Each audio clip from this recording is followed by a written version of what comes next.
అందరికీ hi friends. చాలా happy అనిపిస్తుంది. బయట వర్షం చూసారా ఎంత చక్కగా ఉందో, మంచి వాతావరణంలో ఇలాంటి పచ్చని చెట్ల మధ్యన వర్షం వస్తూ ఉంటే చల్లగా చినుకులన్నీ అలా తాకుతూ ఉంటాయి. చిన్న చిన్న ఆ చుక్కలు చుమక్కుమన్నట్లు కనిపిస్తూ ఉన్నాయి. చూడండి ఎంత బాగుంది కదా వాతావరణం.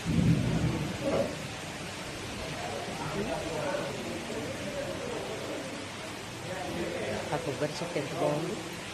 ఒక్కటే అలా ఎత్తుగా నిలబడి ఎంత గర్వంగా చాలా ఎగరేస్తున్నట్టుగా లేదు, లేదంటే ఆకాశం నుంచి జాలువారుతున్నటువంటి ఆ గంగమ్మను చుక్క చుక్కను ఒడిసి పట్టుకోవడానికి చేతులు చాచినట్లుగా అనిపించట్లేదు కదా. అద్భుతం కదా. ప్రకృతి ఎప్పుడూ కూడా మనకి ఎంతో ఆనందాన్ని, ఎన్నో విషయాలని నేర్పుతుంది. మనం ఎప్పుడూ కూడా నేర్చుకునే స్థితిలోనే ఉండాలి. ఏమంటారు?